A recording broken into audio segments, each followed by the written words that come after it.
বৃশ্চিক রাশি, অনুরাধা নক্ষত্র, সিংহ লগ্ন।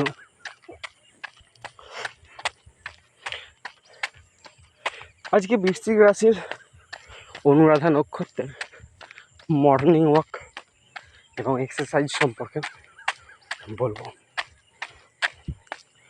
আমি নিজে বৃশ্চিক রাশি, অনুরাধা নক্ষত্র, সিংহ লগ্ন। তো বৃশ্চিক রাশির বেসিক্যালি শরীরের যে ফিজিক যে কাঠামোটা, স্ট্রাকচারটা, সেটা কিন্তু সুষম কাঠামো ফিট কাঠামো, একদম মানে অ্যাথলেটিক কাঠামো যাকে বলা হয়। তো আমার ক্ষেত্রে আমি কথাটা শেয়ার করছি। আমি যখন ক্লাস 3-4 পড়ি, তাও বলে কি 3-4, তখন থেকে আমার বাবা বলতো যে সকালে উঠে ছুটকে জানা। তো তখন ছুটতে যেতাম, তখন বাবা ফোর্স করতো যে এটা করতে হবে, ওটা করতে হবে। তখন বিভিন্ন লোক বিভিন্ন রকম কথা বলতো যে পুলিশের চাকরি করতে হবে, আর করতে হবে, হ্যান ত্যান অনেক কিছু বলতো। সেই উদ্দেশ্যে আমিও ছুটতে শুরু করতাম।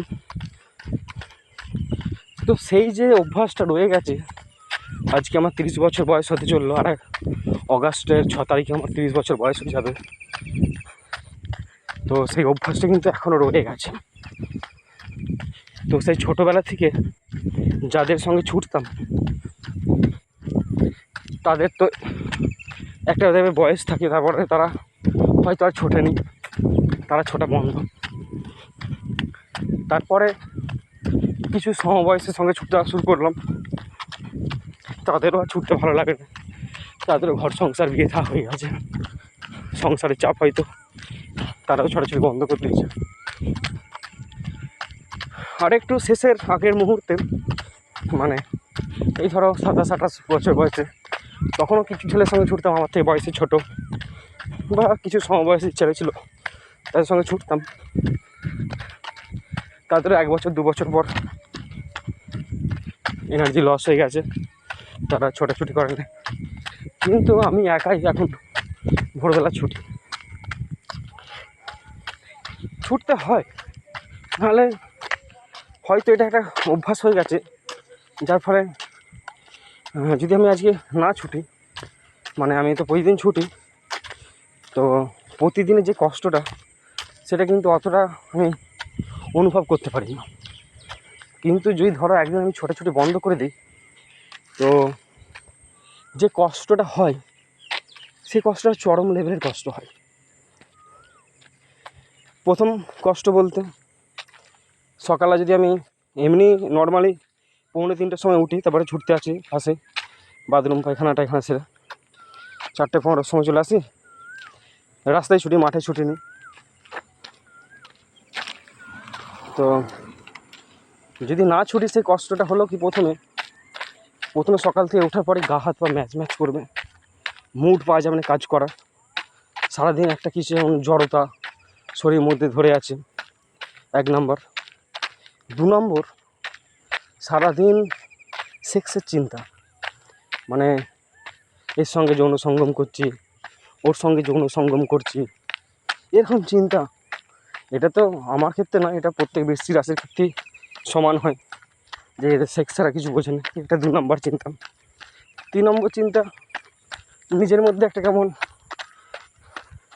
মানে জোশ না থাকার যে অ্যাটিটিউড, মানে ছুটতে গেলে যে জোশটা পাওয়া যায়, সেই জোশটা কিন্তু না ছুটে সেই জোশটা পাওয়া যায় না। তো তারপর মুহূর্তে, মানে বেলা 12টা পর্যন্ত এরকম একটা আবেশের মধ্যে থাকে, অবসেশন থাকে, যে শরীর ক্লান্ত, দুর্বলতা বোধ, এই সমস্ত। কিন্তু 12টার পর থেকে সেই জোশটা একদম, হয়তো সেই আবেশটা কেটে যায়। তারপরে ভাবি যে পরের দিন তো ছুটতে যাচ্ছে, চাপের কী আছে। তারপরে আমার তো হেলথ কনসাস পারসন, তো যেদিন ছুটতে আসেনি সেদিন খাবার দাবার কম করে দিই। মানে ধরো আমার তো কিছু কাজ নেই বাড়িতে, যে জমি জায়গাও নেই যে চাষবাস করতে যাবো, আর চাষবাস আমার দ্বারা হবেও না। মাঠে গেলে দুর্বলতা ভাব, খাটুনি, অনেক সমস্যা আছে। 8 কাঠা জমি আছে, আমি যাইনি, বাবা একাই সামলে নেয়, জানিনি কী হবে। তারপরে একটা দুর্বলতা ভাব থাকে, কিন্তু ছুটতে এলে কী হবে, শরীরে প্রত্যেকটা অঙ্গ প্রত্যঙ্গ কাজ হচ্ছে, একটা তো পরিশ্রম হচ্ছে। আর পরিশ্রম হচ্ছে মানে জিনিসটা এনার্জি লস হচ্ছে, এনার্জি লস হচ্ছে মানে হাড়ে হাড়ে শরীরের প্রত্যেকটা জয়েন্টে ল্যাকটিক অ্যাসিড জমছে। আর ল্যাকটিক অ্যাসিড জমলে কী হয়, একটা ক্লান্তি ভাব আসে। তার ফলে 9টা থেকে 8:30 থেকে প্রচণ্ড আমার ঘুমের আবেশ আসে প্রত্যেক দিন। এটা আজকে বলে নয়, প্রত্যেক দিন। এটা এই আবেশটা শুরু হচ্ছে 2012-13 এরকম 13-14 থেকে শুরু হচ্ছে আবেশটা। এমন ক্লান্তি ভাব আসবে তো আমি তো ভেবে উঠতে পারি না। তারপরে ওটা হয়ে যায়, ঠিক হয়ে যায়। 1 ঘন্টা কি 2 ঘন্টা যদি আমি ঘুমিয়ে নিই, ওই ক্লান্তি ভাবটা কেটে যায়। মর্নিং ওয়ার্কে অনেক অ্যাডভান্টেজ আছে, তোমরা তো জানো প্রত্যেকে। তো আমার মতো তোমরা যারা বৃশ্চিক রাশি, তোমাদের কার ছোটার অভ্যাস আছে অবশ্যই শেয়ার করবে।